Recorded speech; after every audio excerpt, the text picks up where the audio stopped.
Okay. So, hello students, welcome back to NCERT Solutions by Vedantu. This is Baswaraj sir, your biology master teacher. Now students, the first two chapters are over, right? The first two chapters are over completely. And when we did about cell, right? We finished the cell part and the cell cycle and cell division also is done. In cell cycle, cell division, we learned about mitosis and meiosis and that was covered completely. Now, what we'll be doing today's class? Today's class will be starting a brand new chapter that is called as Photosynthesis in higher plants. And in this chapter, there are a few things which you need to understand where you can't by heart any of it. For example, you need to really understand what is light reaction. You need to understand what is dark reaction. You need to understand what is cyclic and non-cyclic photophosphorylation. At the same time, there is also something called as pigments, right? Pigments. So what generally happens is everyone tends to by heart this pigments, right? To by heart what is a pigment and what exactly is happening there. So we'll be reading the lines of NCERT. While we're reading the lines of NCERT, I will also teach you some few points here and there which you need to note down in your book. So let's start the class. Now, first of all, let's understand the concept of photosynthesis. Let's understand the basic concept of photosynthesis, right? Basic concept of photosynthesis. Now, students, you need to understand. For example, this is a cell right now. What is first of all? Let's understand what is photosynthesis first of all. Photo means light. Photo means light, and thesis means synthesis. Synthesis. So using light energy, a food is being prepared. Food is being prepared, and this food is nothing but the glucose. Is nothing but the glucose. So using light energy, the glucose is being made. That is called as photosynthesis. Entire thing. Okay. Now, how do you understand photosynthesis, students? For example, this is a cell right here. This is a cell right here. Okay, we have a cell here. To this cell, can I tell CO2 is entering? All of you know, plants take CO2, plants release out oxygen. Now here what is happening is this CO2 is getting converted to C6H12O6. C6H12O6. This C6H12O6 is nothing but the glucose. It is nothing but the glucose, right? It is nothing but the glucose. Now understand. One second, students. Yeah, glucose. Now tell me, from this CO2 and this glucose, what is the difference? For example, here you can notice there is carbon. Here also there is carbon. Here there is oxygen. We can see oxygen here also. But that from CO2 to glucose, can I tell there is addition of hydrogen? Yes. So can I tell when we're converting CO2 into C6H12O6, there is what is happening? Addition. There is addition of hydrogen. Addition of hydrogen is happening. This process of addition of hydrogen, students, this process of addition of hydrogen is called as, it is called as, one second, reduction. This is called as what? Reduction. So addition of hydrogen is called as reduction. So can I tell CO2 is being reduced? CO2 is being reduced to C6H12O6. Reduction is happening. Now you might be wondering, sir, how is this hydrogen even coming into existence? Where did the hydrogen even come from? So all of you know, right? You water your plants. We water the plants. Yes.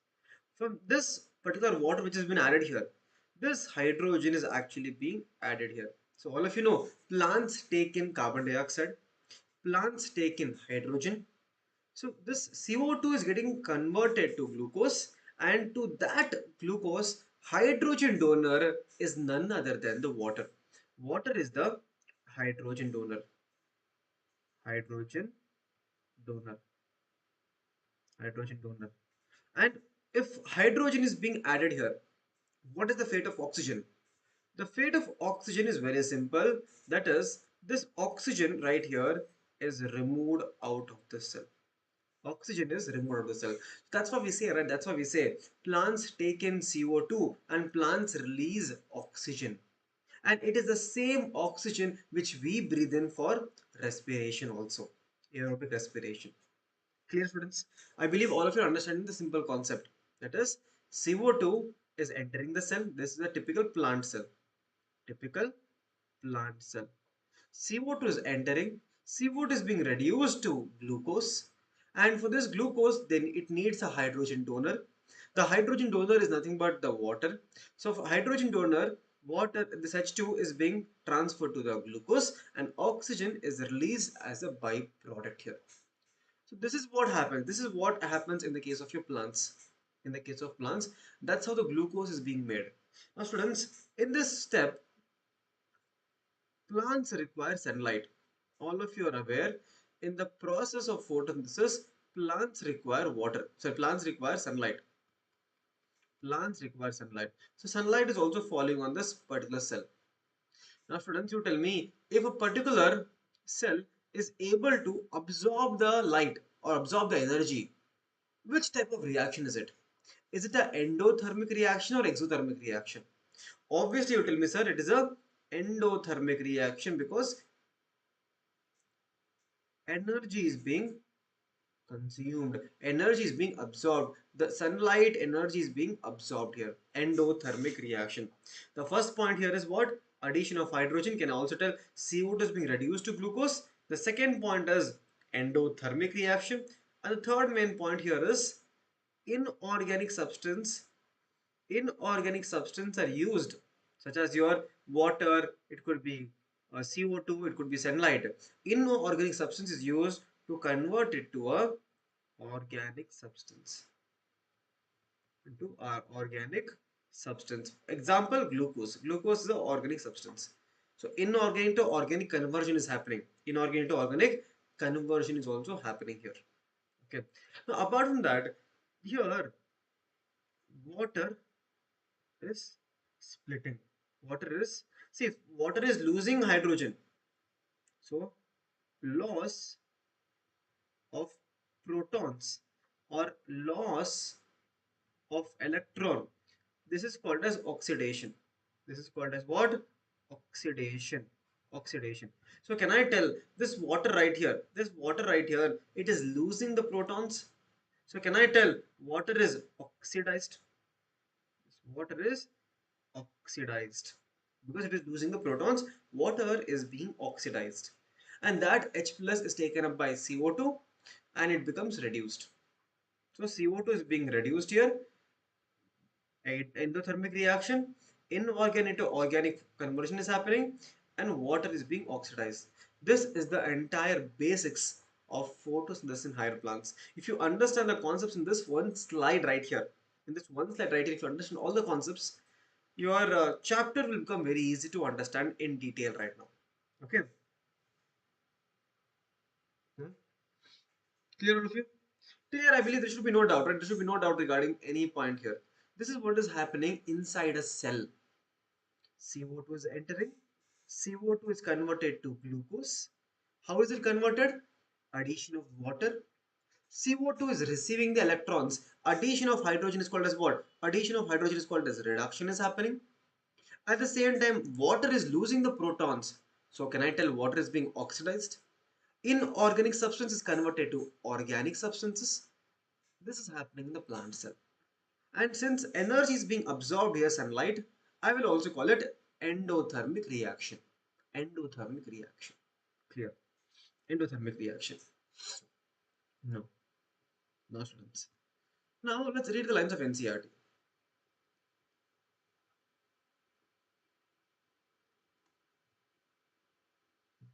One second.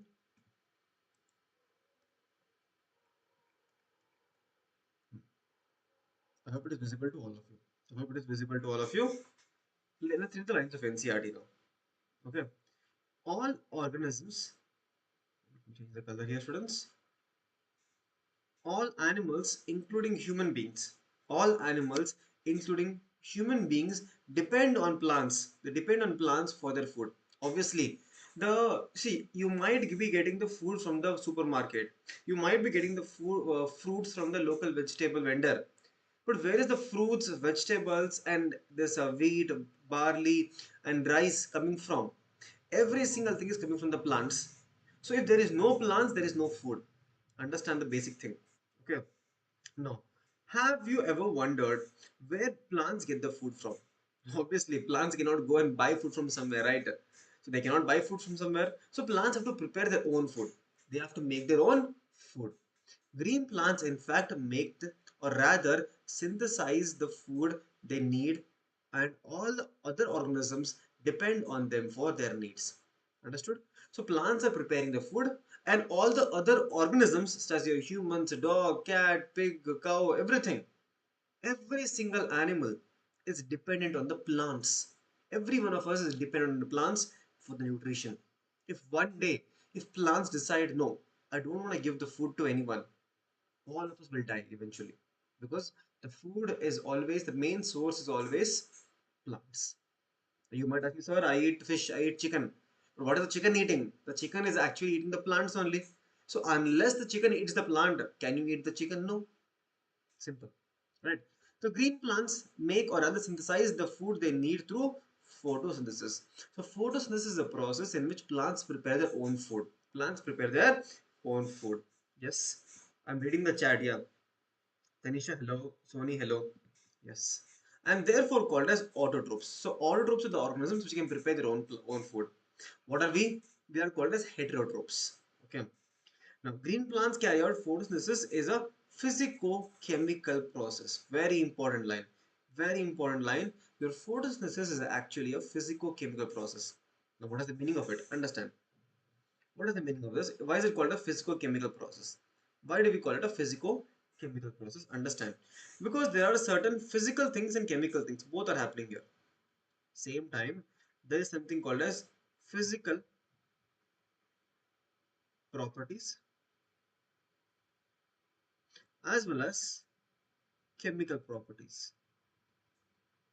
Chemical properties. Two things are here.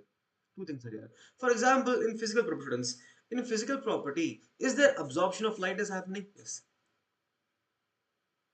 Absorption of light. Physical process, absorption of light is happening. At the same time, excitation of electrons. I'll teach you all this. Excitation of electrons. Electrons getting excited. Now, what is the chemical nature here? Chemical nature is very simple again. That is energy conversion. Conversion of energy. That is from a light energy is being converted into chemical energy. There is breaking and formation of bond. Breaking and formation of bonds. This breaking formation of bond, for example, glucose is being made. Unless it is not possible to make glucose unless there is breaking of bond or release of energy and joining the bonds. Yes. Can I? And there is also something called as photolysis of water. That is, water is being split open to release hydrogen and release the oxygen and release the electrons. Now this photolysis of water you will learn in the topic called as non-cyclic photophosphorylation. So once we get to that, until there you can rest. Until there you can rest. Okay. Tanisha, which part? Tanisha, which part? Understand here. See, physical property is nothing but absorption of light and excitation of electrons. Now, what is the excitation of electrons? Wait. You will understand this point when you learn something called as pigment. So wait for this point. All of you know light is being absorbed here. Physical process. There is also exchange of gas also. Exchange of O2 and CO2 or water vapor. Water vapor. Yes. Chemical properties involves conversion of energy, that is light energy is converted to chemical energy. First point, light energy is converted to chemical energy. Second point is what? Breaking or formation of bond.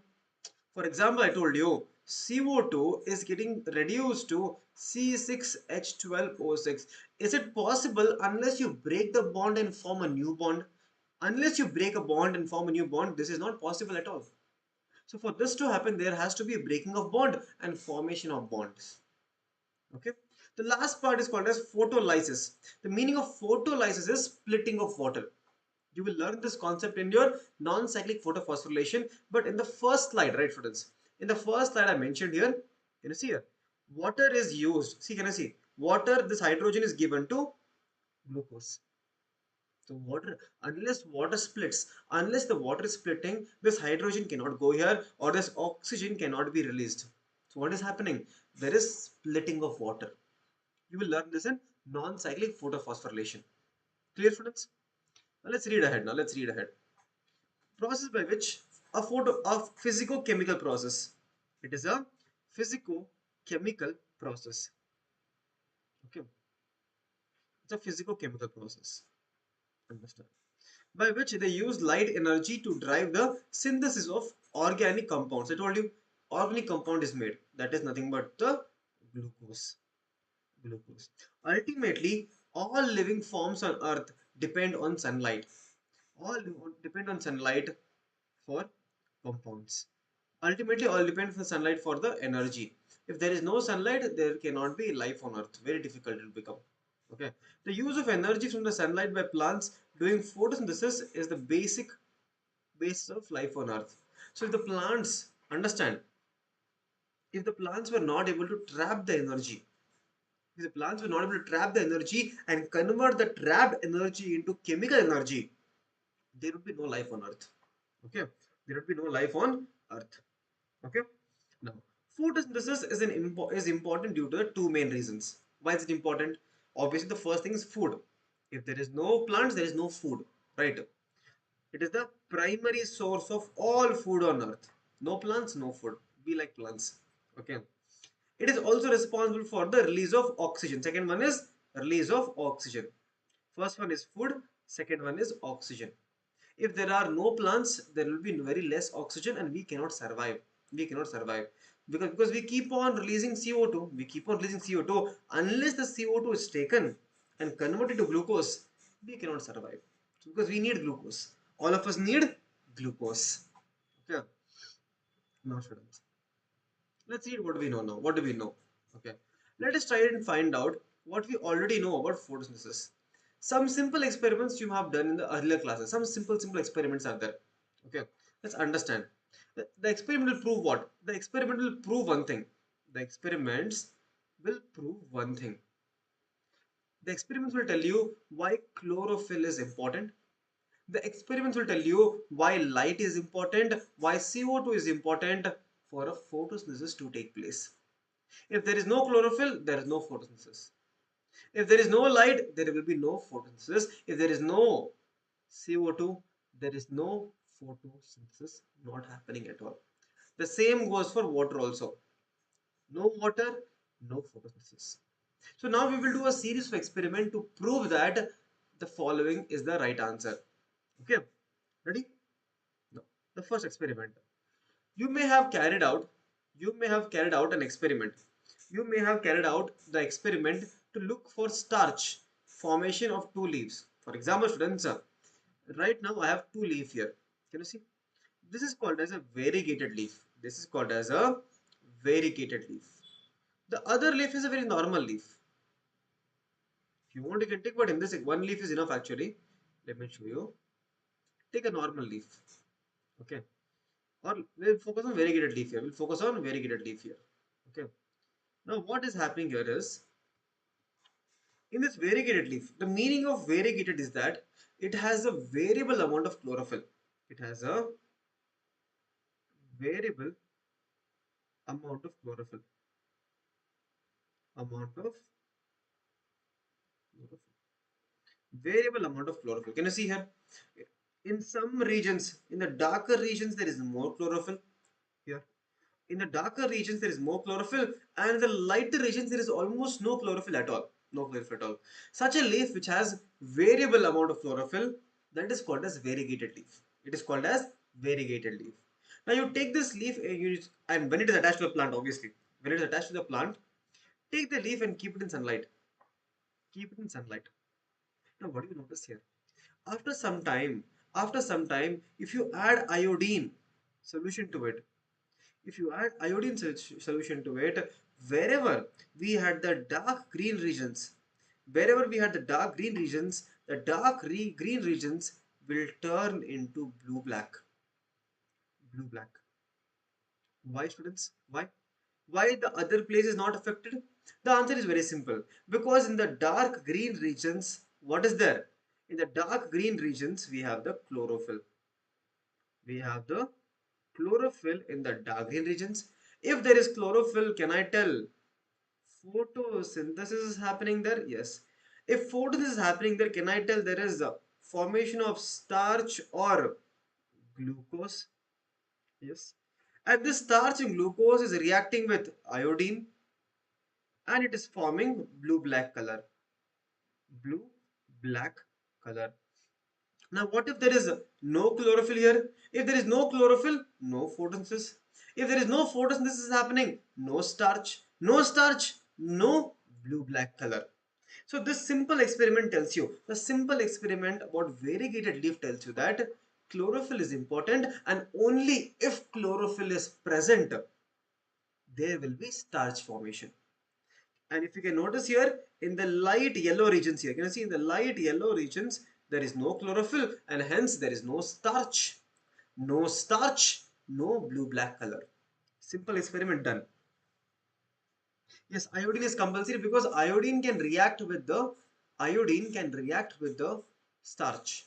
That is, all of you know the structure of starch. What is the structure of starch? It has something called as amylose and amylopectin. You will study in chemistry. There is something called as amylose and amylopectin. So what is happening here is this amylopectin, right? This amylopectin can hold the iodine. It can hold the iodine. That is why the blue black color is seen. So when your carbohydrates, right, non-reducing sugars, mostly the monosaccharides, little biochemistry, I'm telling you, little biochemistry. When monosaccharides react with iodine, it turn into blue black color. You will learn this in chemistry, biomolecules class 12th chapter. Okay. So iodine is important there. Very simple. Students, remember in biology, right? Sometimes you need to know basic chemistry to understand the biological concepts. Okay? Now, students. Now that is done. Now let's read what is given in NCERT. Let's read what is given in NCERT now. Okay, that was the first experiment done. I hope that is clear to all of you. Students, the first experiment is clear. It was given here earlier. A variegated leaf or a leaf that has partially covered with black paper. Any one of them you can use. Exposed to light, on testing these leaves for presence of starch, it was clear that photosynthesis occur only in the green parts. It happens only in the green parts of the leaf in the presence of light. In non-green parts, what happens in non-green parts? In the case of your non-green parts, there is no photosynthesis. Not happening at all. Not happening at all. Non-green parts. Okay? Now, the second experiment. Understand. Understand the second experiment. Very simple again. Very simple experiment. Do you see this leaf here, students? Do you see this leaf here? Now, half of the leaf is kept in a bottle. Half of the leaf is kept in a jar and half of the leaf is normally exposed to sunlight. Normally exposed to sunlight. Now, what is happening in this jar is, in this jar, there is a chemical called as KOH, potassium hydroxide. KOH. Now this KOH right here, it has an ability, it has a superpower. What is the power here? The power of KOH is to absorb the CO2. Now tell me students, if I am adding the caustic potash or KOH inside the jar, it will absorb all the CO2. So can I tell right now, inside the jar, there is no CO2 now. No CO2 inside the wide mouth bottle or jar. No CO2 at all. Why? Because all the CO2 is consumed by the KOH. Now understand, very simple concept. Now you take the leaf out. Take the leaf out and you do the same iodine test. Iodine test. Once you do the iodine test, you will see that the area which was exposed to sunlight, it is turning blue black. What is the meaning? This part here, this part of the leaf, it has starch formation. But the leaf which was kept inside the jar, It was transparent. Sunlight can enter inside. See, sunlight is also entering inside. But there is no starch formation. Why? The answer is very simple. There is no starch formation here. There is no starch formation here because CO2 was absent. CO2 was absent here. There is no CO2 in the case of the jar. So if there is no CO2, how will it get converted? How do we think you'll get glucose? Not possible. If there is no CO2, no glucose formation. That is why no starch. So this experiment, this particular experiment tells you, this experiment shows you that what is important? CO2 is very important. Okay, CO2 is very important. Clear all of it, students? Yes? No. Another experiment you have carried out where the part of the leaf is enclosed in a test tube containing the KOH, soaked cotton, I told you, while other half is exposed to the air. See, KOH can absorb the CO2. It can absorb the CO2. Okay. The setup is then placed in a light for some time. On testing for the presence of starch later in the two part of the leaf, you must have found that the exposed part of the leaf to the sunlight tested positive for the starch. It is tested positive for the starch. While the portion that was in the tube, inside the jar, where there was no KO, there was no CO2, where there was no CO2, tested negative. Why tested negative for starch? Because there is no CO2 here. No CO2. Okay. Was required for photosynthesis. So this shows that CO2 was required for photosynthesis. Okay. Clear, students? That is called as the Moll's half-leaf experiment also. Moll's half-leaf experiment. Now, next experiment. Next experiment is given by one scientist who discovered oxygen only. Right, oxygen. Now, this scientist is called as Joseph Priestley. Joseph Priestley in the year 1770 performed a series of experiments. He performed a series of experiments. It showed that air is essential role of air in growth of green plants. So for a plant has to grow, it needs air. And what in the air? Oxygen is needed. Oxygen is needed. Okay. Now what did he do? You understand? Do you see this, friends? Do you see this? So what he did was in the first attempt. In the first attempt, he took a candle. He took a mouse. Now this mouse right here is doing respiration. This candle right here is undergoing combustion. Undergoing combustion. The combustion and respiration, both the following processes require O2. So can I tell oxygen is being consumed here? Yes. Now eventually since it is covered completely, there will be a point. I repeat again, there will be a point in which there will be in the jar no oxygen completely. There will be a point after some time where burning of candle and breathing by the mouse, it is completely consuming the oxygen in the jar. So eventually, if there is no oxygen, the candle will die and mouse will also die. RIP in the chat. RIP. RIP mouse. Right? Or RIP. RIP mouse. Okay, it is dying. Now, what has been second setup? In the second setup, can you notice Joseph Priestley kept a mint plant. He kept a mint plant inside. Now, once you add the mint plant, now you tell me, students, if this particular mouse, this particular candle is releasing CO2, that CO2 is taken up by the mint plant, and in turn, mint plant is releasing oxygen. Yes. So, even after some time, if you notice the jar, since your plant is continuously releasing oxygen, it is continuously releasing oxygen, this candle is able to burn and the mouse is able to survive. So what did he understand by this experiment? He understood by this experiment is that the breathing by the rat or the burning of candle, he called it, they are damaging the air. They are damaging the air. That is, breathing of mouse and burning of candle is damaging the air. And whatever was removed by the mouse and the candle, what is it? Oxygen. Whatever oxygen was removed by the burning of candle and breathing of mouse, that oxygen was replaced again by the mint plant. Oxygen was replaced by the mint plant.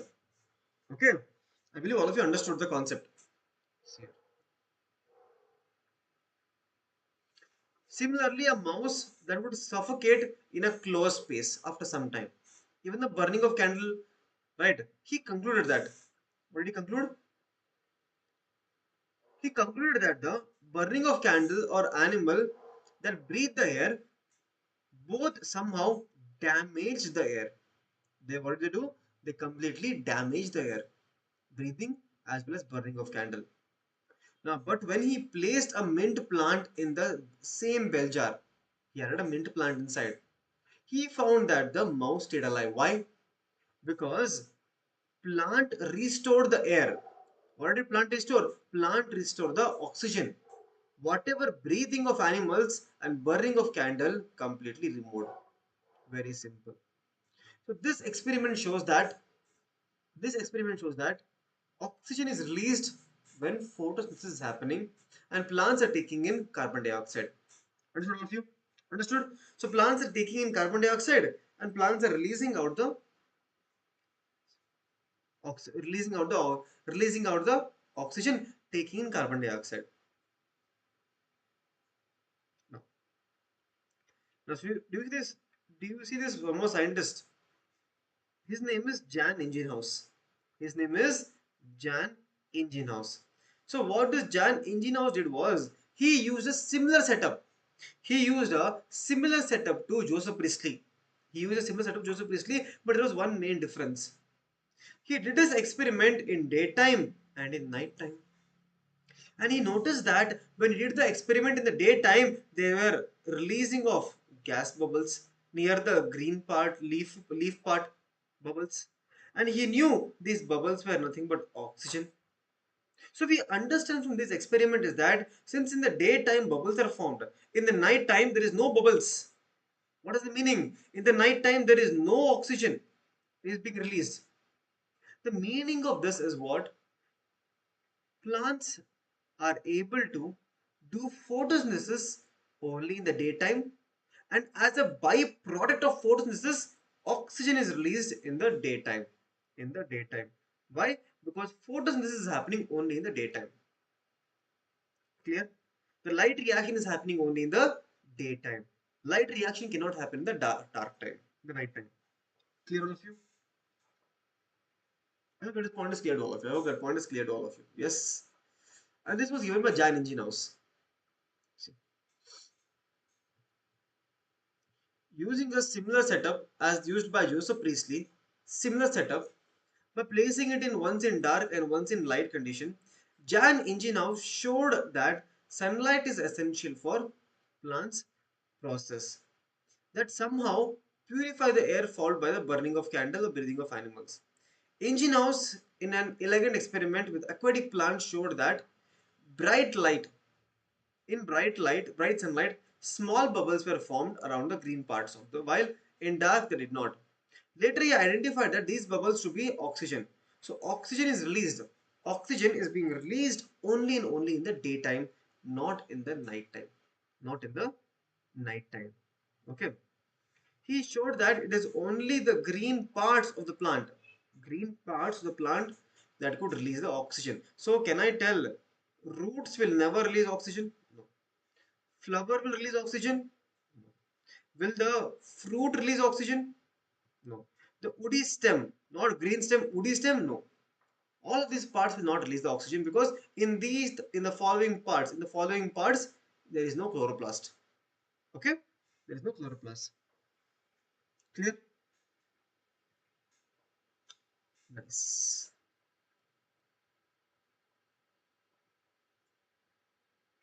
Shaksham, it's fine. It doesn't matter unless how many students are there. Even if one student is listening to my class, I'll still teach. See, it's only a matter of if anyone wants to learn. If no one wants to learn, then it's a different case altogether. But even if one student is willing to learn, right, we as a teachers, we cannot stop teaching. That's all. Okay. We as teachers, we cannot stop teaching. Even if one student is also, it's more than enough. If no one is there, then it'll be a little depressing. But even if one student is also there, it doesn't matter. It's only a matter of teaching that one student. It is fine. Okay. It was not until 1857 that Julius von Sach, here again one more scientist, Julius von Sach told us three main things. He told us three main things. What he told us? He told us that first point, glucose is usually stored as the starch. In the case of plants, glucose is stored as a starch in the case of plants. And second thing he told was that the location of chlorophyll. Where is chlorophyll present? Chlorophyll is present in a special structure called as chloroplast. Second point. Chlorophyll is present in the chloroplast. Second point. A third point. For third point he was that the green parts of the plant made the glucose. They made the glucose. Three main points about your Julius von Sachs. Three main points. Done. Nothing more than that. Now, students, now I will teach something called as experiment given by T.W. Engelmann. Understand the experiment. Experiment given by T.W. Engelmann. Okay. Now, here we have a white light entering. Here we have a white light entering. White light. White light is entering here. Now, if I keep a prism on top, light is being scattered. Light is being scattered here. Light is being scattered around. Light is being scattered. Now, at the end of this, at the end of this scattered light, I am keeping a test tube.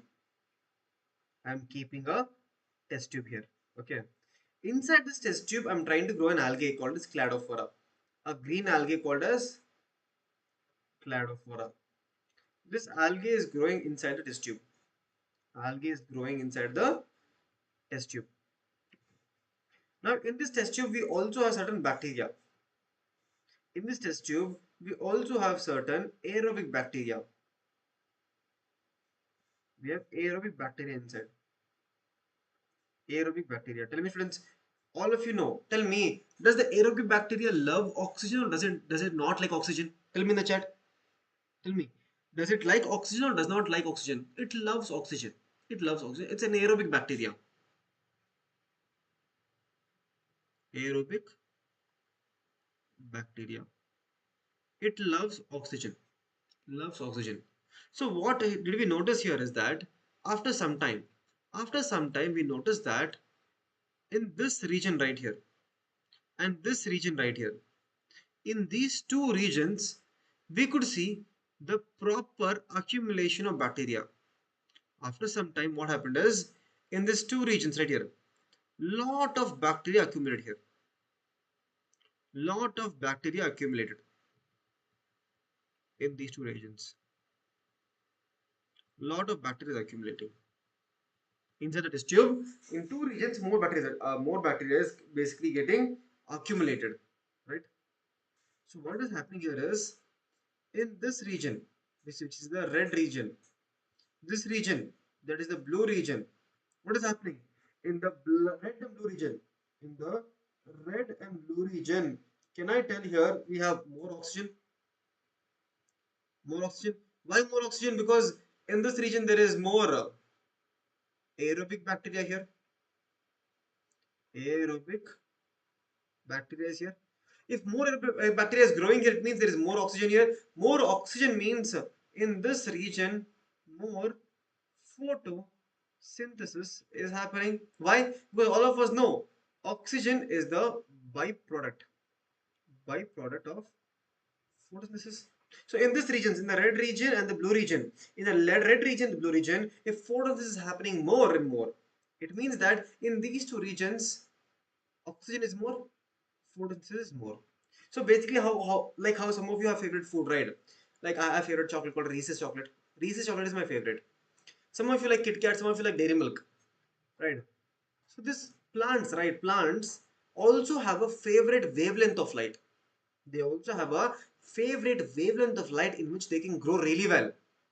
The favorite wavelength of light in which the plants can grow really well, that is the red wavelength and the blue wavelength. Red and blue wavelength. Thank you, thank you. Red and blue wavelength. Okay. Red and blue wavelength. Understood all of you? T.W. Engelmann experiment.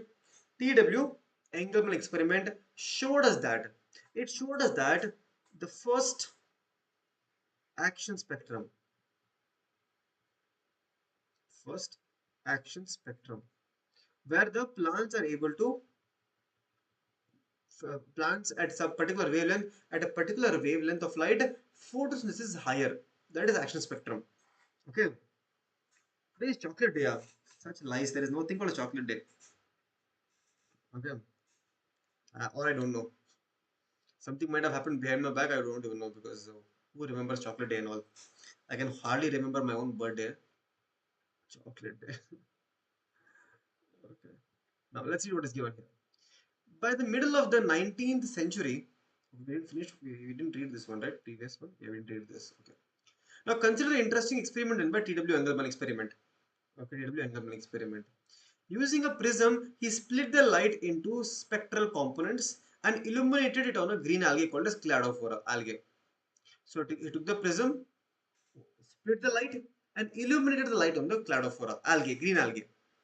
Okay, and placed in a suspension of aerobic bacteria. Is also there. The bacteria were used to detect the site of O2 evolution because they like oxygen basically. He observed that bacteria accumulated mainly in the regions of blue and red regions.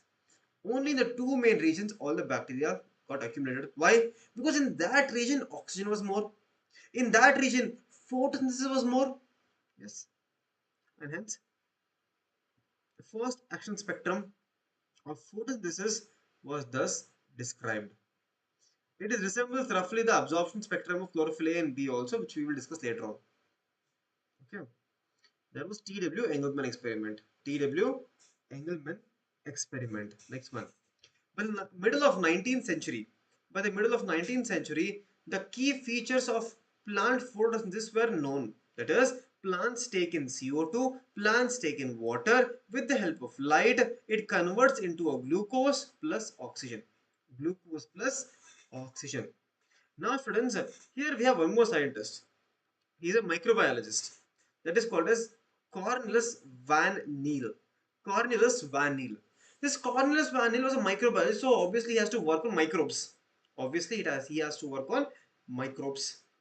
So when he was working on a microbe such as your purple sulfur bacteria and green sulfur bacteria, when he was working on these bacteria, he noticed that this bacteria is able to do photosynthesis. This bacteria is able to do photosynthesis. But the surprising part is that he is not adding any water at all. How was it able to photosynthesis? Later he got to know, students, these bacteria are not taking water as the electron donor or proton donor. These bacteria are using what? H2S as the electron hydrogen donor. Now, like how in plants, if I tell you, if I break this, oxygen is the byproduct in the case of plants. In the case of this bacteria, this sulfur was the byproduct. So if you go near this bacteria, close your nose. This bad smell. Sulfur is a bad smell. No. So byproduct was a sulfur here. Why? Because when this water has been split, this hydrogen is given for the all of you given to the CO2 to reduce it to glucose. Right? Hydrogen is given. So oxygen, the now byproduct is going to be sulfur. That's why. What is left is sulfur. That's all. Okay. In green plants, H2O is the hydrogen donor, is oxidized to water. We learned that in the first slide only. We learned that in first slide. All of you remember, right? See here, we learned it here only. Water is being oxidized. What is the meaning of oxidized? Loss of electrons or loss of protons. That is meaning of oxidized. Okay.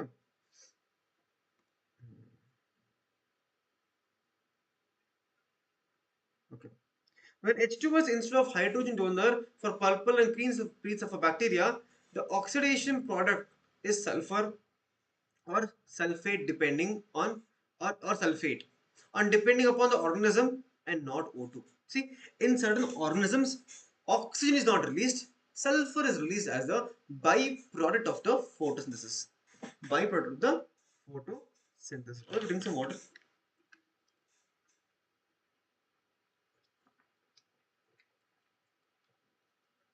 So this is my big bottle in the house.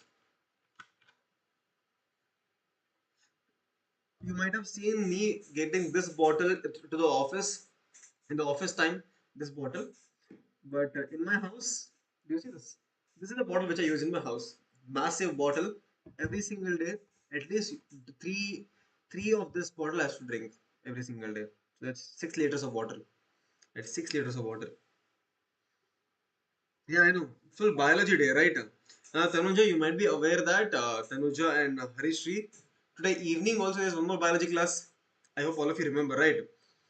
Right. Tomorrow evening, or today evening also we have a biology class called as a respiration plants part 2. In the last class, yesterday's class, we did the entire glycolysis. We did the fermentation. We did the starting part. We did the net profit. In today's class in the evening, we will be doing what is called as Krebs cycle. We'll be doing something called as electron transport system. Now, those two topics are very important, and let me tell you, very, very important topics.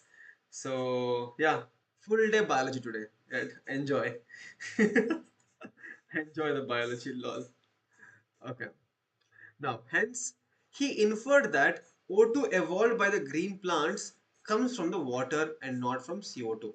So, this water is releasing the oxygen. It is giving the protons, protons, not the CO2. CO2 is getting converted to glucose. Okay.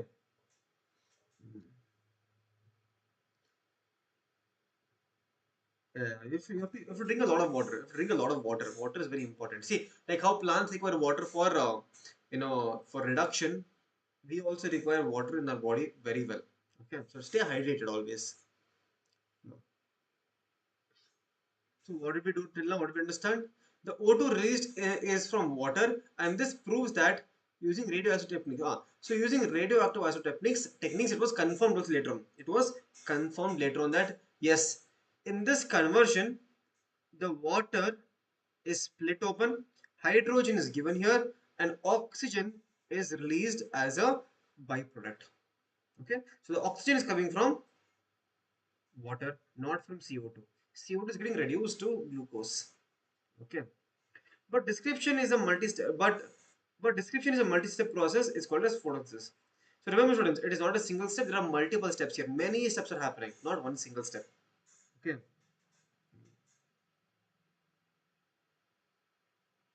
Clear? Now, next topic is where does the photosynthesis takes place? Like where is it happening, right, students? Where is it happening? Where is the photosynthesis happening? Like if I ask all of you right now, tell me, where is photosynthesis happening? You will tell me, sir, photosynthesis happens in the green plants.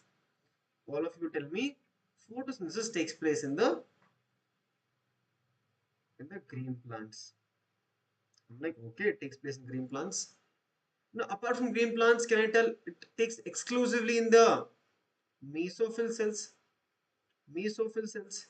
Especially inside the mesophyll cell, there is something called as chloroplast. This chloroplast has the chlorophyll, chlorophyll, chlorophyll. Right. So, if I ask you a question right now, where does the photosynthesis takes place? Photosynthesis takes place in the chloroplast. Inside the chloroplast. Now we will see inside the chloroplast where it happens.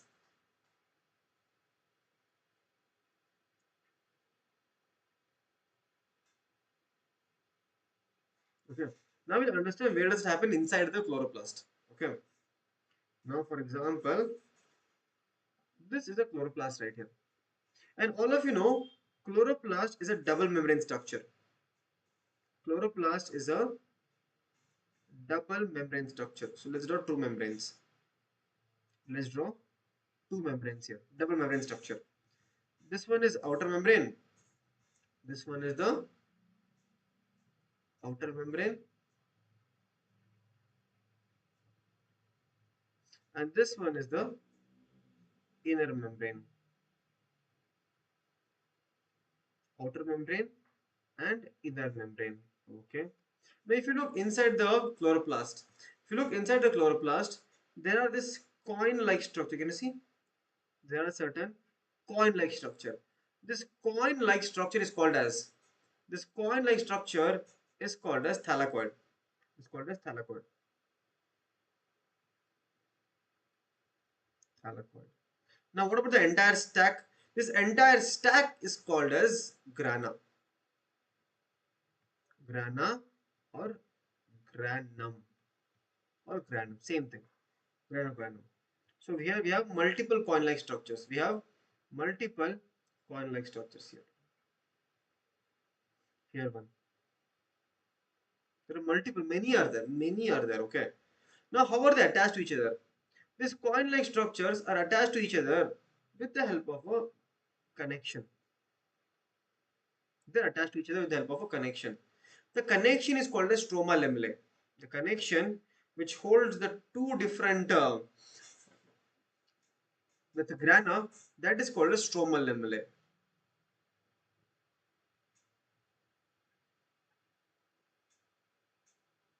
Stromal lamellae or stromal lemma. Stromal lemma or stromal lamellae. Now that is done.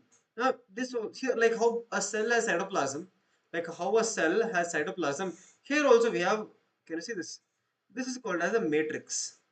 This is called as the matrix, and the name of this matrix is nothing but stroma. Stroma.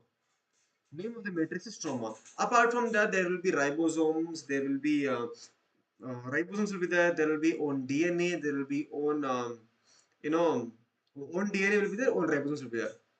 Ribosomes will be 70s. Own DNA will be circular double strand DNA. Circular double stranded DNA. Circular DNA. Okay. Now I'll do one extra thing here. Understand all of you. Understand. This thylakoid, this grana, and this stroma lamellae. In all three of them, light reaction will take place. Light reaction. On the stroma, dark reaction will take place. Dark reaction will happen in the stroma. Light reaction will happen in thylakoid, grana, or stroma lamellae or stroma lemma. On this, light reaction happens. Dark reaction happens in the matrix. Now, before we go to the next concept, a small thing which I have to tell you is very important here is the presence of photosystem. Understand, students. On the granule thylakoid, we have on this granule thylakoid we have both PS2 and PS1. PS2, PS1 both are present. PS2 and PS1 both are present in the granule thylakoid. But on the stromal lemma, we only have PS1. Only PS1 on the branching. On the connections we have only PS1, but on the granule thylakoid we have both PS2 and PS1. What is a photosystem? How do they function? Everything we will learn in today's class only. Okay, clear all of you? Is it point clear to all of you?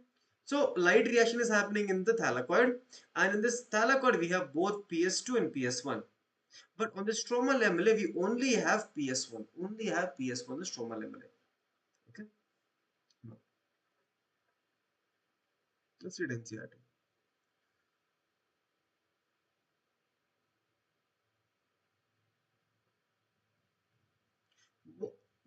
You would of course answer in green leaf or in chloroplast. On basis you learned in class 8th or 9th or 10th, somewhere you have learned. Okay, you are probably definitely right. Photosynthesis does takes place in the green leaf of the plant.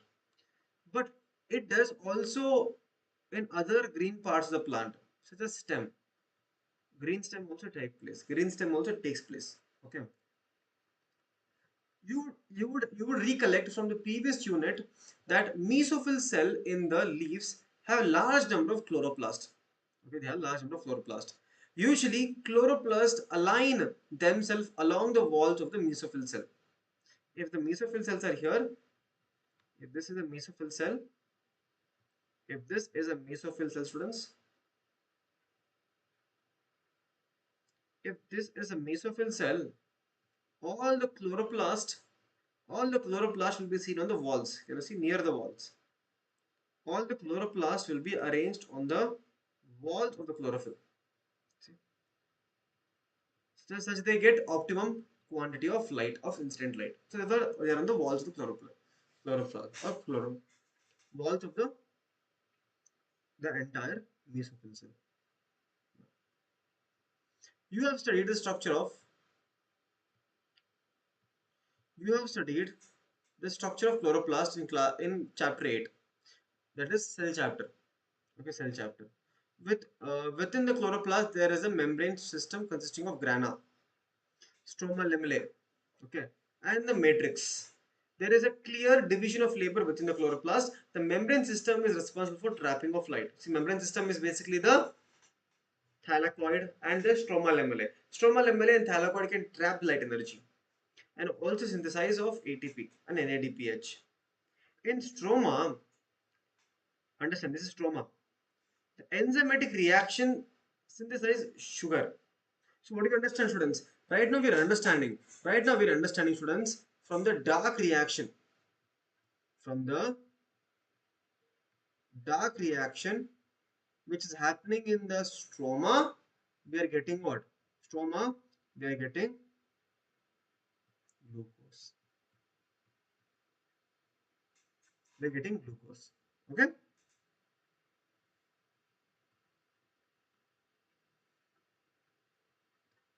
Which is turned from starch. The former set reaction, the one which happens in thylakoid, since they are directly light driven, they are called as light reaction. So light reaction requires light. So does it mean that dark reaction happens in darkness?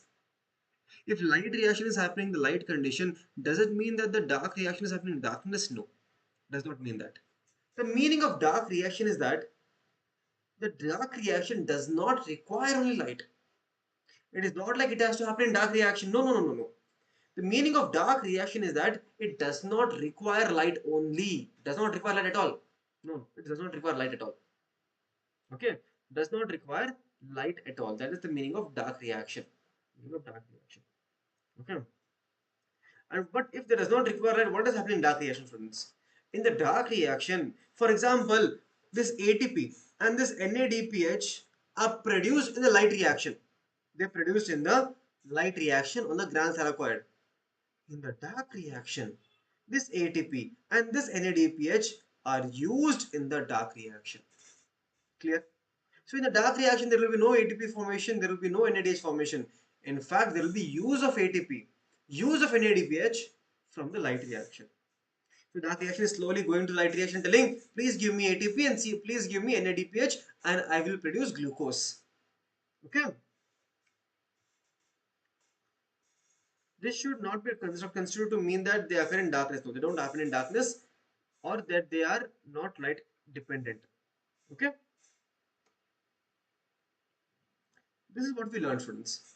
Outer membrane, inner membrane, stroma lamellae, grana, stroma, the matrix, ribosomes, that is 70S ribosome, starch granules, lipid droplets. No. How many types of pigments are there? So that is the concept of where does it happen. Now we'll teach you a concept of pigment. Now we'll teach you a concept of pigment now. Ready? Now I'll teach you a concept of pigment.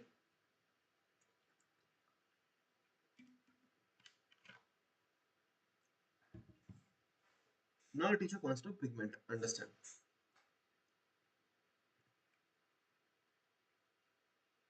Very important concept. Keep listening very carefully. What exactly is a pigment? What exactly is a pigment? Okay. Now you might be thinking, sir, pigment means color, right? Pigment means color.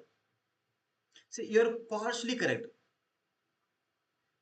You're partially color. Yes, pigments can produce color.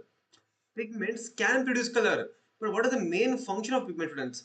The main function of pigment is that it is a chemical compound. It is a chemical compound which converts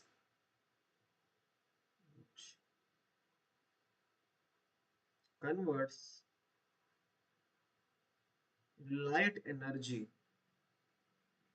converts light energy into chemical energy. Light energy into chemical energy. That is a chemical compound. See, what is happening here is actually, understand, this is a pigment right here. Pigment right here. On this pigment, sunlight is falling. Sunlight is falling this pigment. Now, what will happen is this pigment right here. This pigment right here, it can excite the electrons at a fixed wavelength. At a fixed wavelength. At a fixed wavelength, it can excite the electrons. Boom. Electrons are getting excited at a fixed wavelength. It will happen only fixed wavelength, not every wavelength. For example, if this is chlorophyll A, it can get excited between your 680 to 700 and 700. This is where chlorophyll A can get excited. Now understand, if the electrons are getting excited, if the electrons are getting excited here, if the electrons are getting excited now, okay. So electrons, when it get excited, it will go to a higher orbital level. When, is my voice lower? Sound check, sound check. Is my voice low? Is my voice low or is it not audible only? Sound check. It's audible now. Audible. So what is happening? I don't have a mic here. That is a problem. No mic here. If there is a mic, it can capture the voice very easily. Now, like how pigment can capture the light, a mic can capture the light. Uh, Friends, next class I will try to rectify it. Okay, like I will check with the team and get to change the mic. Get a mic. Okay, I'll get the mic thing sorted next week. Next class. Let's see what is it. Hey, it's proper only no. In my phone it is showing proper. Let's see. Now electrons are getting excited now, right? Electrons are getting excited now. Now these electrons, when they're getting excited at the higher orbital level, the electrons have to come down at one point. At one point, exactly, increase your volume. You're asking me to shout. Friends, try increasing the phone volume. No, first, try increasing your phone volume. See, if I increase my phone volume right now, I can hear my voice very well. Next class, I will try to rectify. See, it is coming out really well. Something is wrong with the phone only. Okay. Now understand now. Where were we? Now the electron is coming down. When the electron is now traveling back. Now electron is traveling back to the ground state again. Electron is traveling back to the ground state. Now here couple of things can happen. When electron is traveling back to the ground state, it can emit light. All of you, yes or no? It can emit light. It can heat, emit heat, or it can transfer the energy. It can transfer the energy to another pigment. Transfer the energy to another pigment. This you will see in the future. I'll teach you this again. We'll come back to this point. Friends, I'm telling you now only. We'll come back to this third point. We'll come back to this point again. That is transfer of energy to another pigment. Okay? Now, the fourth point here is the energy, right?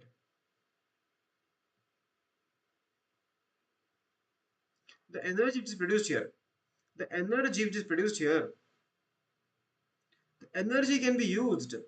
The energy which is produced here can be used to do some reaction. And that is called as photochemical reaction. Photochemical reaction. Photochemical reaction here takes place. Now understand here, these two are not in a syllabus. Not in a syllabus. We'll be focusing on third and the fourth point only. Third and fourth point only. Okay?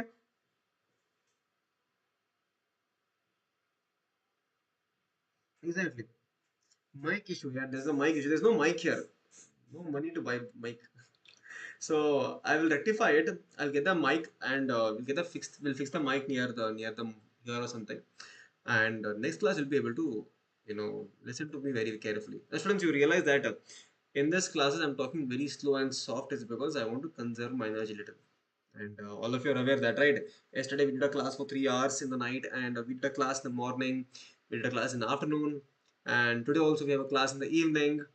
So we are not resting here. We are trying to make sure how much ever content we can give from our end, we should not stop. If students are able to come and join and learn at any single point of their time, we should also be able to teach every single part of the life. So I could have wasted my time right now. I had time right now. I could have just sat and or I could have just slept. My bed is behind me only. My bed is behind me. I could have just jumped and slept on the bed. But we are not doing that, students, because we know that even though we can take paid batches will happen, but because there are many students who cannot spend the money like that, and they require the free content on YouTube. And more we teach, it's good only, right? You can take all of it for free and there's nothing wrong in it. So that's what we're trying to do here at Vedantu. It doesn't matter if you know we only need to teach in paid batch. No, paid batch will happen separately. At the same time, the YouTube classes will not stop at any cost. It could be our main channel or this channel. Like I am teaching here also the same thing. The only difference is going to be that I'm there, I'm putting more energy here, putting less energy little, and I'm sitting and teaching here. So that is the only thing. That is the only thing which is happening right now. Okay, so let's understand what is given in NCERT, students.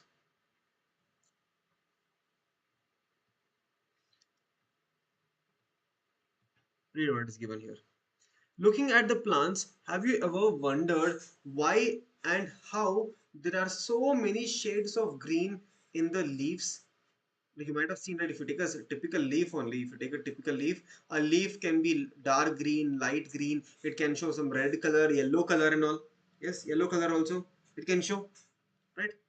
Even in the same plant, even in the same plant, we can look at an answer to this question by trying to separate a pigment of any green plant. So what we're trying to do here is we're doing an experiment called as paper chromatography. This right here is called as paper chromatography. Now students, what are we doing in paper chromatography? In the paper chromatography, we are taking a crushed leaf. We're taking a crushed leaf, nicely crushing it. Chutney we're making, okay. Take the mortar, take the pestle and try to make a nice chutney. And you add some solvent also along with it. And then you take the chutney and you add it into filter paper and completely remove the liquid part. All the leaf part, everything is on the top. Throw it to the dustbin or do whatever you want or eat it if you want. Nothing will happen. But this part you take. Okay. Now take this part and drop wise you need to add here. Can you see? Drop wise you need to add. Drop 1, drop 2, drop 3. Ads are there. I can't control the ads unfortunately. My child, I can't control the ads. Okay. Now we're taking drop by drop. I connected to Bluetooth speaker, sir. Beautiful. See, Bluetooth speaker also can be a next viable option. On earphones you take, put it inside. Okay. Now you take the extract and drop by drop you add here. Can you see? Drop by drop you need to add here. Now you take this paper and you keep it in a glass jar and completely cover on top, and there is a solvent on bottom. There is a solvent in the bottom. Now what will happen is this solvent will eventually move on top. When the solvent is moving on the top, it is also taking the pigments along with it, which is soluble. And if you see after some time, the pigment which is most soluble will be on the top. The pigment which is least soluble will be at the bottom. That is called as retention factor. Based on retention factor, there is separation of pigment is happening. And that is how, students, we can tell from in simple green leaf, right? So for example, here also in my table right now, I have a green leaf. Can you see? I have so many plants here also. If I take this green leaf, I break it open, and if I do that experiment, I will get all of the following. I will get all of the following different types of what? Pigments from it. Different types of pigments from it. So that is my plant. That is my plant named Orochimaru. Okay, that is my plant. It's a snake plant. It's a snake plant. That's why I've given the name Orochimaru to that plant. It's a very nice snake plant. It provides, it gives me happiness. If you look around, there are so many plants. So botany teacher, no, you should have more plants, right? So that is pigment. That is a pigment separation method. Okay. Now, if you look at it, when you do the experiment, you'll get what? Will show that color that we see in leaves is not due to the single pigment but due to four other pigments. So there are four main pigments here, not one pigment. Okay, we have chlorophyll A, chlorophyll B, xanthophylls, and carotenoids. All the following different types of pigments are present here in one leaf. Now, students, remember this: the pigment color is also very important to understand. Like which particular pigment is giving which color. Okay, for example, your where is it? Blue and green. Blue green. Blue green is chlorophyll A. Chlorophyll A. Okay, chlorophyll A. Now, yellow green. Yellow green is chlorophyll B. Chlorophyll B. Okay. Yellow is xanthophyll. Yellow is xanthophyll. Xanthophyll. And we have O. That is orange or yellow to orange. Yellow to orange is nothing but the carotenoids. Is carotenoids. All of these colors you should know. Colors also you should know. Otherwise, examination they have asked. Examination asked they have asked. What is my favorite color? My favorite color is red. Red is my favorite color. Red and blue both are my favorite color. Okay. So these notes are also looking nice, my students. Don't you think so? The notes which I'm making here also looking nice. And all of you are wondering where are the notes? I'll give you the notes very soon. Don't worry. I will not take away the notes and run away. Okay. Now, students, the pigments are substances. Pigments are substances that have an ability to absorb light. See, I told you already this one. They can absorb light, right, at specific wavelength. Not any wavelength randomly, at a very specific wavelength. For example, chlorophyll A can absorb exactly at your 680 to 700. Yes. Now, let us study the graph showing the ability of chlorophyll A pigment absorb light at different wavelength of lights. See this now.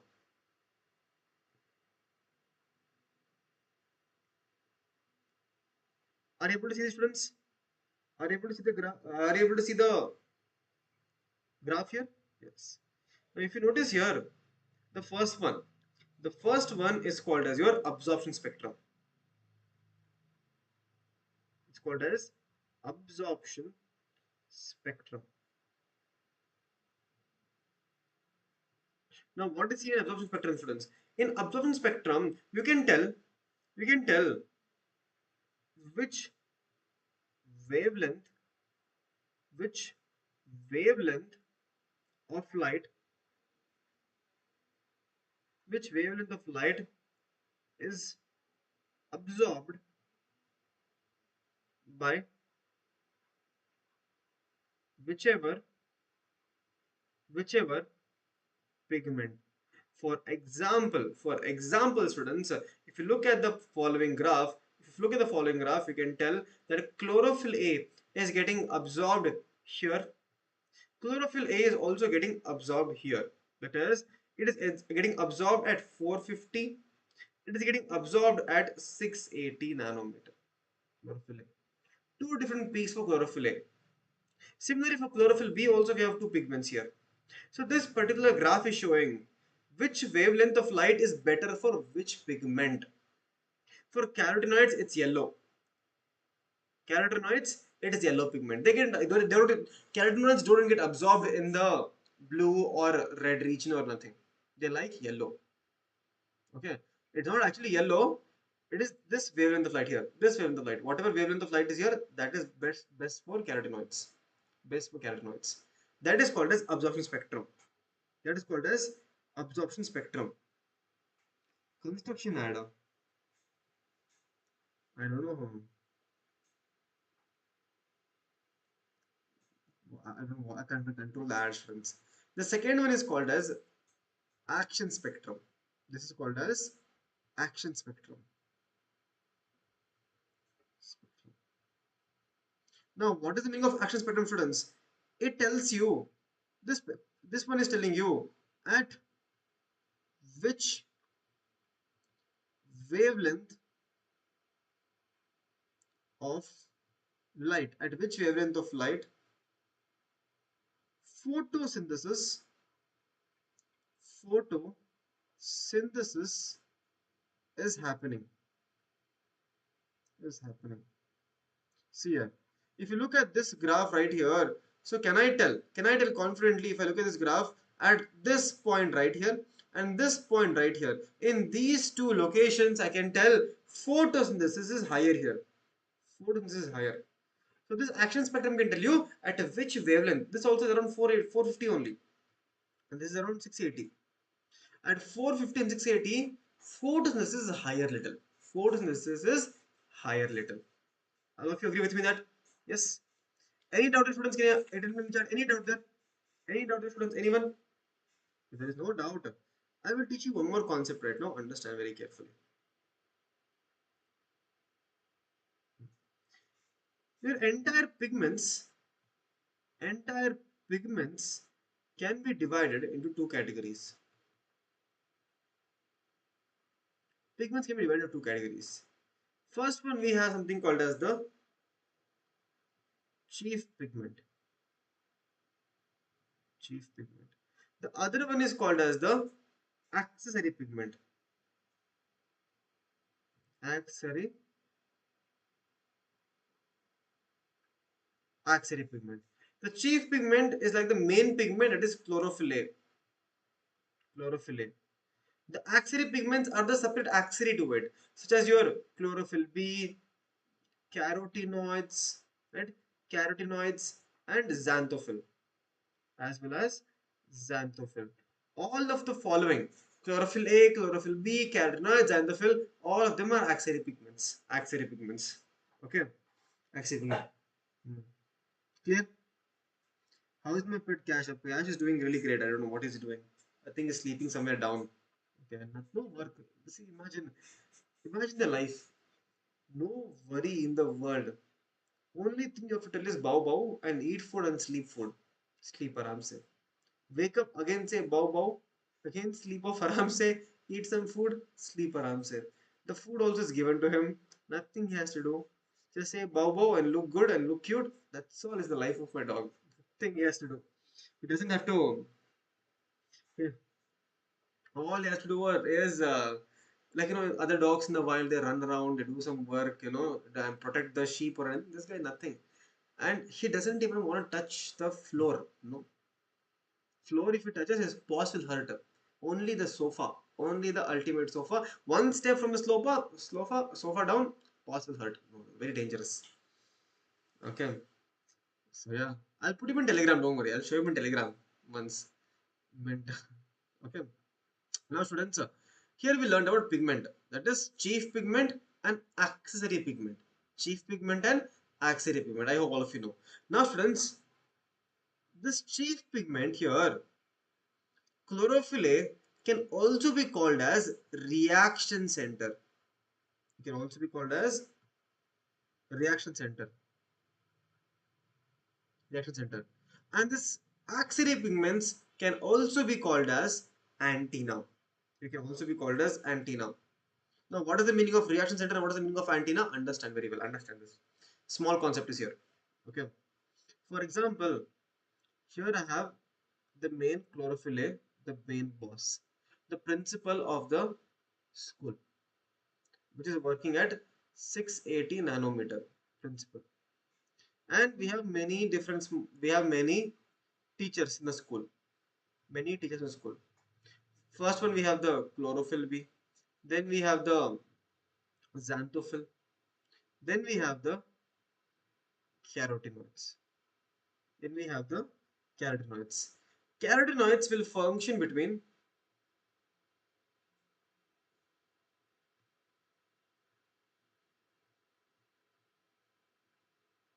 Carotenoids will function between 500 to 550 nanometer of light. Xanthophyll 550 to 600.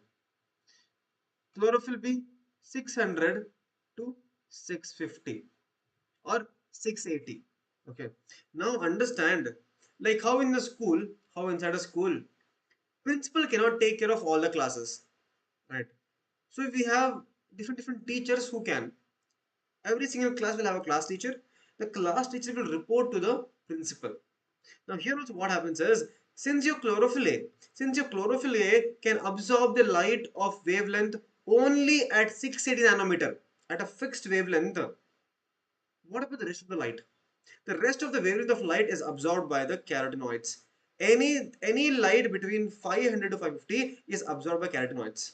Any wavelength of light between 550 to 600 is absorbed by xanthophyll, absorbing.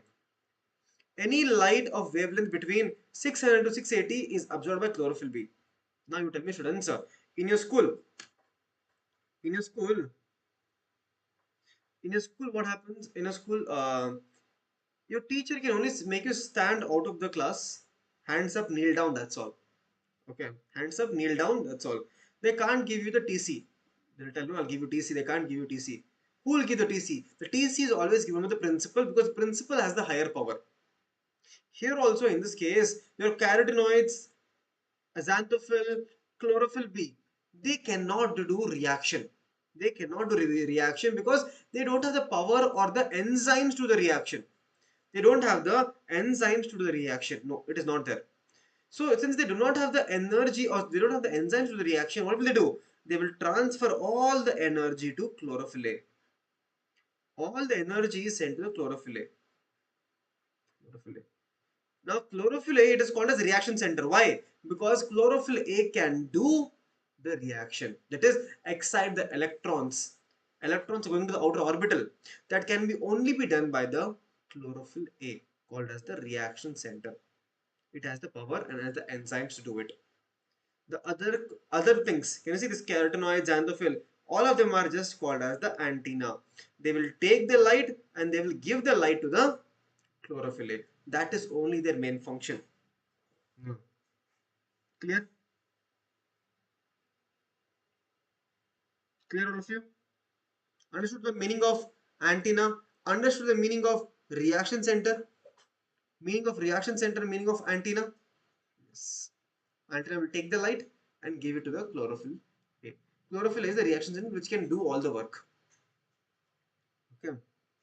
Now see here, it is given here also.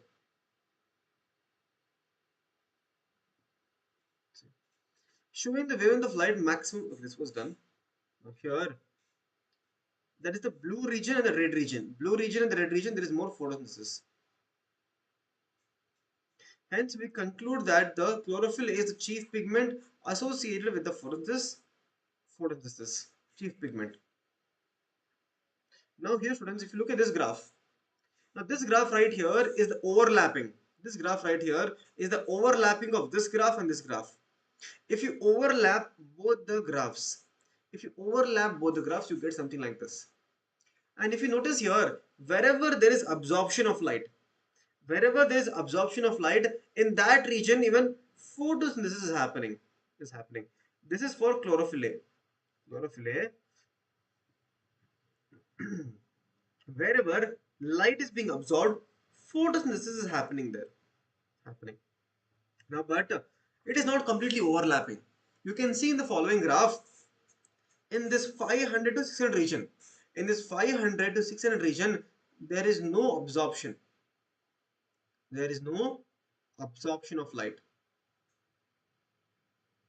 No absorption of light. But even though there is no absorption of light between 500 to 600, there is still photosynthesis still happening. See here, between 500 to 600, there is no absorption by chlorophyll A. Chlorophyll A is like, no, 500 to 600 I will not absorb. Not my goal. Okay. But I can do photosynthesis. How? The answer is very simple, students. Answer is very simple. Answer is right here. Answer is right here, antenna. The answer is in that 500 to 650 range. Even though there is no absorption by chlorophyll A, chlorophyll is not absorbing. But can I tell the antennas are absorbing the light? Yes. If antennas are absorbing the light and giving the energy to the chlorophyll A, can the chlorophyll A do the reaction? Yes, it can do reaction, and that is why in this region, even though there is no absorption by chlorophyll A, there is absorption by antenna. An antenna is absorbing the light and giving it to the chlorophyll A, and that's why there is rate of photosynthesis is happening given in the 500 to 600 range. Okay, it's still happening. Now, this I'll tell you one more important line. Axillary pigment. All of you know what is axillary pigment now. Axillary pigment, all of you know. All of you know reaction center. Okay. Also observe the light and transfer chlorophyll. Indeed, they not only enable wide range of wavelength of incoming light. So right now, if there was no antenna, the reach of chlorophyll would be very less. Imagine in the school, if there is no principal, if there is no teachers, the principal would not have an idea about what is happening in every class. Would not have any idea, right? So if that's because antenna is present, the wide reach of range is increasing, and plant can absorb the light and work at a lot of wavelength. That is 400 to 700 400 to 700 it can work. Okay. Now you tell me, if if all the teachers are absent in one day, if all the teachers are absent one day, can the principal take care of the entire school alone? No. What will happen? The principal will become very tired and very exhausted, right? Very exhausted. So that is what is happening here. If there is no antennas, chlorophyll A will become photo oxidized. If there is no antenna, so what is happening? They also protect the chlorophyll from photo oxidation. Who is protecting? The antenna is protecting. Antenna is protecting the chlorophyll A also. Okay. Hmm. Now students, now we come to what is light reaction, but before we'll take a small break. I'll go down and come, and we'll take a break till 2:30. Break till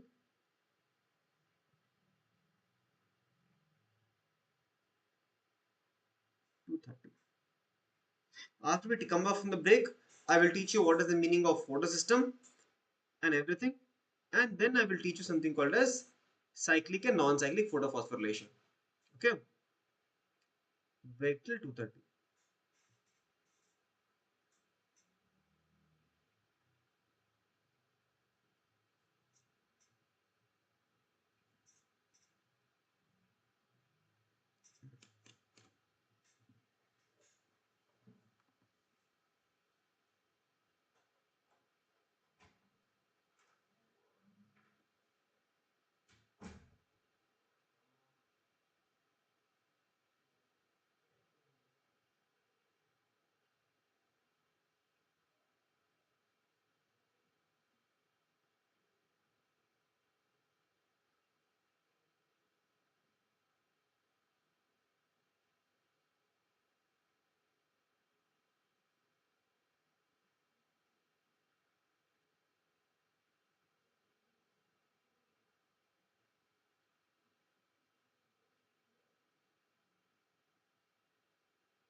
So hello students, welcome back. Welcome back, welcome back, welcome back.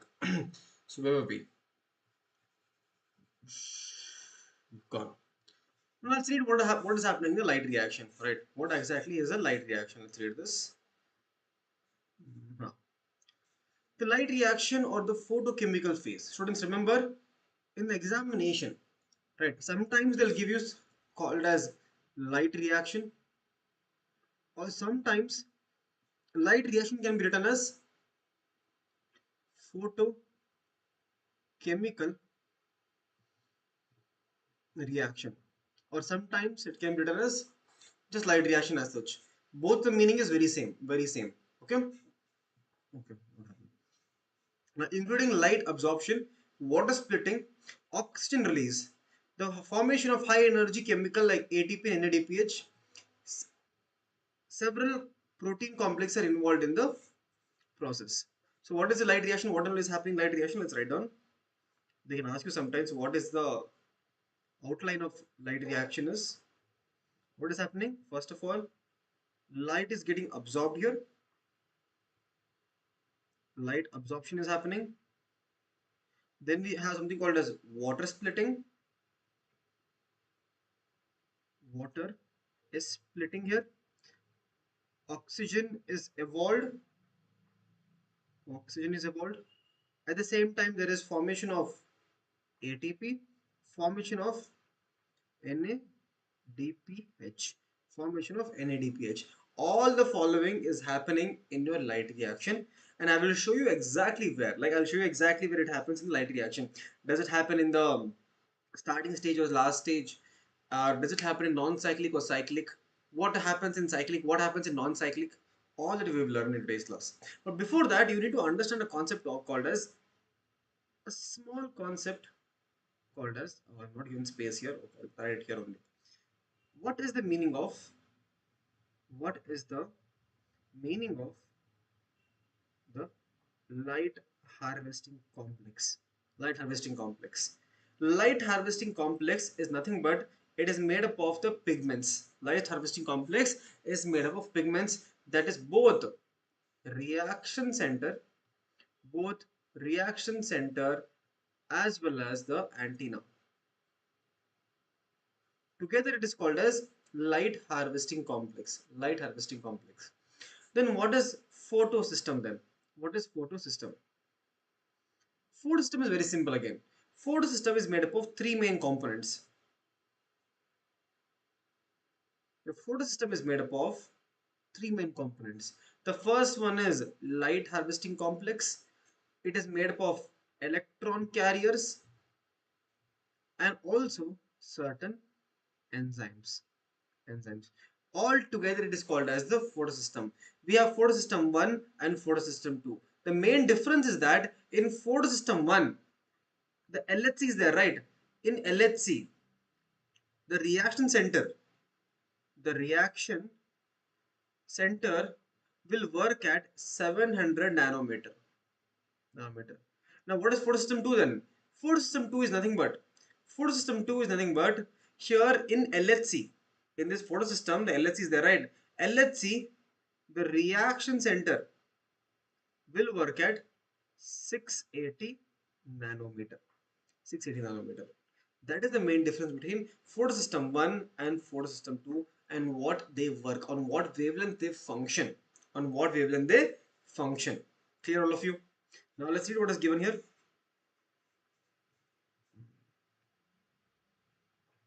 See what is given here. The pigments are organized into two discrete photochemical light harvesting complexes, right? Photosystem 2 and photosystem 1. But I just now told you, PS1 will work at 700, PS2 will work at 680.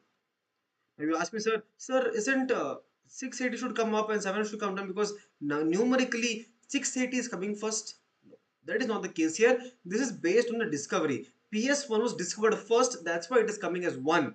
PS2 was discovered later on, that is why it is coming later on, PS2. These are named in sequential of their discovery, not in the sequence in which they function, not numerical. Okay, so we have antenna which we already know. Antenna which we already know. Okay. Now, The reaction center in different is different in photosystems. I told you, reaction center is different. In your photosystem 1, it is at 700 nanometer. That's why it's called as P700. While the reaction center in your photosystem 2, it is absorption, peak absorption is at 680 nanometer. That's why it's called as P680. P680. That is the difference between PS1 and PS2. If you see this NCERT diagram also, can you see here NCERT diagram? All this is antenna. All this is antenna. What is this one? This one right here is the reaction center. All the energy is transferred to the reaction center, and the reaction center electrons are electrons are excited. And then we have something called as your primary electron acceptor, which is taking the electrons on the top here. On the top here. Okay? That is what we learned. That is what we learned. Now we know right now what is light reaction, what is dark reaction. Dark reaction can also be called as light independent. Why? Because it does not require light. Light independent reaction. Here we know it occurs in chloroplasts, trapping of light. It is producing ATP and NADPH. What about dark reaction? It is making sugar by using the ATP and NADPH. It is using ATP and NADPH. Okay. No. In light reaction, you have two types again. We have something called as non-cyclic and cyclic. We have something called as non-cyclic and cyclic. Now understand students, I will draw it for the one more. Students, I've been teaching this concept from very long time, and this is the best way to learn it. Best way to learn it. So focus very well. I will not miss out any point. Every single point will be covered. So try to focus now. Try to focus. For example, in first we'll do non-cyclic. In non-cyclic, we have the chlorophyll A, the reaction center. Around the reaction center, we have the antenna. We have the antenna. Okay. The light is also traveling here. Light is also traveling and falling on the antenna. Light is falling on the antennas. All the energy is now, students, all the energy is now transferred to the reaction center. See, that is the function of antenna, right? Function of antenna is to send the energy to the reaction center. Now this reaction center is working at P680 nanometer. Now tell me students, is it PS1 or is it PS2? Is it PS1 or is it PS2? This right here is PS2. We're working at 680 nanometer, PS2. Okay. Now it is exciting the electrons. Electrons are getting excited. Electrons. Now these two electrons are now taken up by something called as primary electron acceptor. Primary electron acceptor. That is nothing but pheophytin. That is nothing but pheophytin. Pheophytin is the primary acceptor. From pheophytin, the electrons are now given to PQ, then CY, then PC. Now, what is this? All of this, students? What is all of this? PC. Remember, students, PQ is nothing but plastoquinone. Plastoquinone. What is CY? CY is nothing but cytochrome B6F complex. B6F complex. Then what is this PC? PC is nothing but plastocyanin. Plastocyanin. Okay. Now from PC, the electrons have been transferred now. Electrons have been transferred. Two electrons, and two electrons. They've been transferred. Okay. Now from here, now the electrons are picked up by the PS1. Again, we have reaction center, chlorophyll A. This is working at what? P700. And I'm going to call it photosystem 1. Here also we have the antennas around it, antennas. Here also we have sunlight coming in. Sunlight is also trapped here. Now from here, the electrons are again excited. Electrons. Now again the electrons are taken up by the primary electron acceptor. Primary electron acceptor. The primary electron acceptor is something but FeS here. Iron sulfur centers. Then electron goes to FD. That is ferredoxin. After that, Electrons are now given to the final electron acceptor. It is given to the final electron acceptor, that is nothing but NAD plus, NAD plus, or NADP plus, NADP plus. Now electrons now getting transferred. Now tell me, what do we call it? Gain of electrons or gain of protons? Oxidation reduction. NADPH. Now all of us know gain of electrons is called as what? Reduction.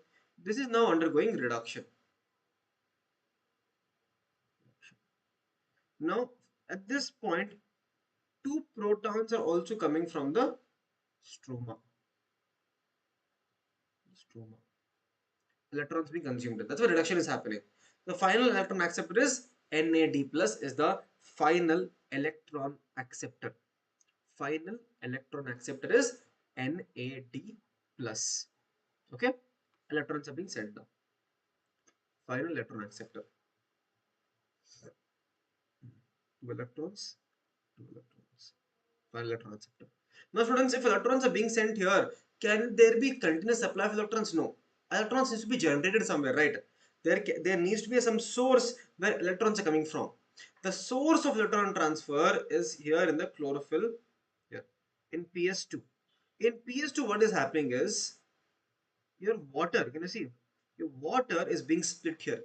Your water is being split into 2H plus oxygen plus 2 electrons. Now these 2 electrons are being sent here. Hydrogen is sent for ATP synthesis. ATP synthesis. And what about this oxygen? This oxygen right here is released out of cell. Out of cell. This oxygen is released as the byproduct. Released as the byproduct. Okay. At the same time, friends, at the same time, here we have an enzyme, FNR enzyme also, remember. Ferredoxin NADP reductase enzyme. FNR enzyme is involved in conversion of NAD plus to NADPH. Now, friends, tell me, in this entire reaction, did we see, in this entire reaction, did we see O2 being evolved? Yes, we saw O2 is being evolved here.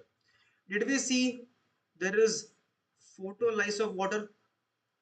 Photolysis of water. Yes, it happened here. Photolysis of water.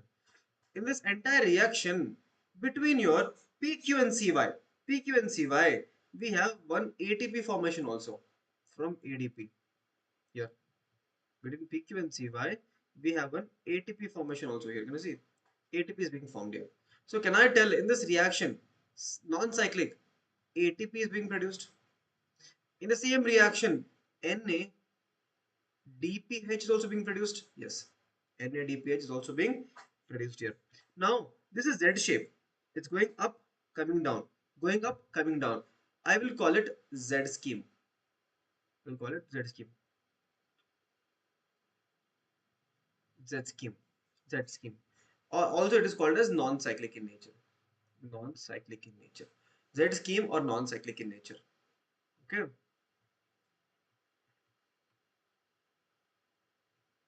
I hope all of this is clear to all of you.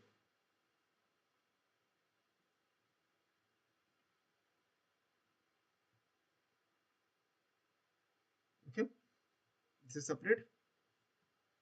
This is separate. This is called as Z scheme or non-cyclic photophosphorylation. From here, electron getting excited, taken up by the primary electron acceptor, then phaeophytin, then PQ, CY, PC. Between PQ and CY, electrons are one ATP is produced. Then from PC, electrons are sent to the chlorophyll A. Then primary electron acceptor is FES, then FD. Then final electron acceptor is NAD+, which is getting reduced to form NADPH. FNR is the enzyme. Two protons from the stroma. At the same time, in your PS2, there is something called as photolysis of water is happening. If there is photolysis of water, the energy water is being produced, oxygen is being produced, and electrons are being produced. Electrons are sent in the reaction, oxygen is released outside. H2 is also used in the ATP synthesis. Used in the ATP synthesis. That is non-cyclic photophosphorylation. Now, what about cyclic, students? What about cyclic? What about cyclic? Cyclic is very simple. Cyclic is very, very simple. Now here also we have the reaction center, chlorophyll A. It is working at 700. So can I call it PS1? I can call it PS1. PS1. PS1. Okay. Here also we have antennas. Yes, we have antennas here. Electrons are getting excited again. Yes, electrons are getting excited again. Two electrons. Now electrons are again taken up by primary electron acceptor. That is nothing but the FES. From FES, electron goes to FD. FD. From FD, it goes to PQ, CY, and finally to PC. Same thing. Plastoquinone, cytochrome B6F complex, and plastocyanin. From plastocyanin, electrons are again sent back to the PS1. Electrons are again sent back here in this case. Electrons are again sent back. Two electrons are sent back. Okay, electrons are sent back. So in this reaction, students, in this reaction, is there formation of ATP? Yes, there is formation of ATP. Between PQ and CY, between PQ and CY, one ATP is produced here from one ADP between PQ and CY. At the same time, between FD, between your FES and FD, FES and FD, one more ATP also produced here from ADP. ADP is being produced here. Between FES and FD, PQ and C1 ADP is produced. So, but is there any oxygen evolution here? No, no oxygen evolution. Is there photolysis of water? No, no photolysis of water. Is there production of NADPH here? No NADPH. Is it Z? No, it is not Z. Is it cyclic? Yes, it is cyclic in nature. Electrons are coming back. And how many photosystems? Only one photosystem. Only one photosystem, that is P700. P700, that's all. But students, you need to understand here, if since only one photosystem is involved here, where can this reaction happen? Where can this reaction happen? For that, we have to go back. For that, we have to go back to the slide here. Students, did I teach you here? In this stroma lamellae, there is only and only PS1. Can you see here? In the stroma lamellae, there is only PS1. So can I tell only in this part cyclic can take place? Here we have both PS2 and PS1. Here we have non-cyclic taking place. Non-cyclic. On this PS1, only PS1 is present on stroma lamellae. So here cyclic is taking place. Cyclic is taking place. Understood all of you? Understood? Hmm.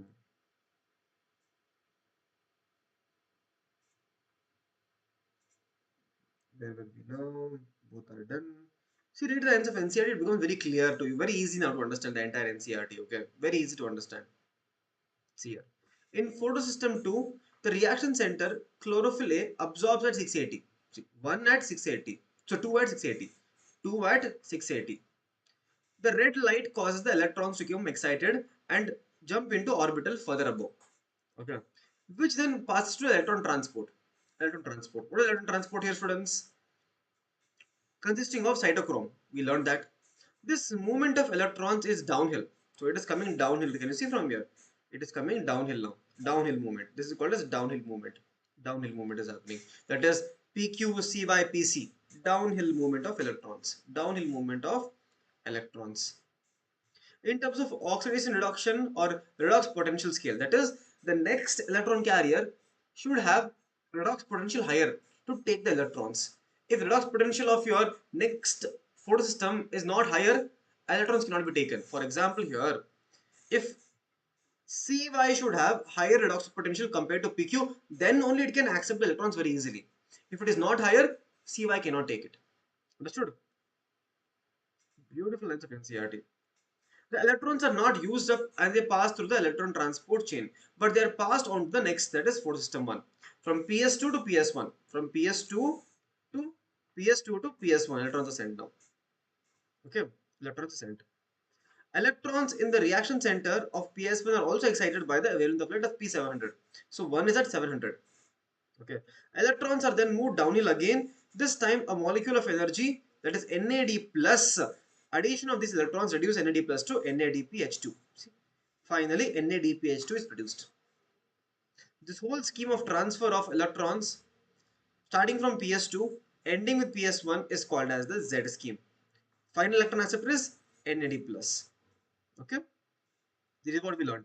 See, this is your PS2, PS2. This is your PS1. Electron sent here, primary electron acceptor. Then electron transport system. Here we have PQ, CY, and PC here. Then again electrons sent up again. Final is taken by NAD plus getting converted to NADPH2. NADPH2. The splitting of water, yes, there is splitting of water where? Splitting of water is happening at the inner membrane. See,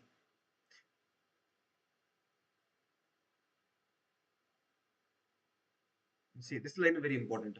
We need to emphasize here the splitting of water complex is associated with the PS2. It is associated with PS2, not PS1. Only at PS2 will happen, which itself is physically located on the inner side of the membrane of thylakoid. So, where is PS2 located, students? PS2 is located on the inner side of inner side of thylakoid membrane. Thylakoid. Inner side of thylakoid. That is PS2 is found. Okay. Cyclic and non-cyclic. We learned right now. Living organisms have a capability to extracting energy from oxidizable substances and store in the form of bond. Right. ATP is synthesized by the cells in mitochondria and chloroplasts, namely phosphorylation. Photophosphorylation is the synthesis of ATP by using light energy. Photophosphorylation using light energy making. When two photosystems are involved, first PS2, then PS1, it is called as non-cyclic photophosphorylation. The two photosystems are connected through the electron transport chain. And final electron transfer is what? Both ATP and NADP are synthesized in this electron flow. So ATP is produced, NADP is produced where? Both are produced in non-cyclic. In non-cyclic, not in cyclic. Okay? In non-cyclic, both are produced. Non-cyclic, ATP and NADPH. When only PS1 is involved, that is called as cyclic. Only PS1, that is called as cyclic photophosphorylation. Cyclic. Okay? That is called as cyclic. A possible location where this could be happening is the stromal lamella. I told you. In the stromal lamellae, PS1 is happening. PS1 is present and cyclic reaction is happening there. Cyclic reaction is happening there. While the membrane of lamellae of grana have both PS1 and PS2, stromal lamellae lacks PS2, it doesn't have PS2. And NADP reductase enzyme. It doesn't have enzyme also. Okay. The excited electrons does not pass on to NAD plus but cycled back to PS1. See, in cyclic it is coming back from your PC to C1, photosystem 1. Okay. Cyclic photophosphorylation also occurs when the only light of wavelength beyond 680 are available for excitation. Obviously, because cyclic will happen at 700. So any wavelength of light above 680, it will go to cyclic photophosphorylation. Okay. See, here this is cyclic. Light energy, photosystem 1, electrons excited, electrons taken by 1, ATP is produced and again sent back to chlorophyll. Again sent back to reaction center. So students, that is the end of today's class. That is the end of today's class. So we'll stop the class here now, students. I hope you were able to understand a lot of things, and any doubt you can always let me know in the comment section. Smash the like button also. Yes, smash the like button. And let me know in the comment section about today's class, because photosystem is a chapter where many students find it difficult, but it is rather very easy. When you see the lines of NCERT, it becomes very clear to you that this chapter is actually very, very easy. And I hope I have made the chapter very easy for all of you right now. So let me know in the comment section how was today's class. And thank you so much, students. And all the students, Tanuja and all of you. See you at 6. Right?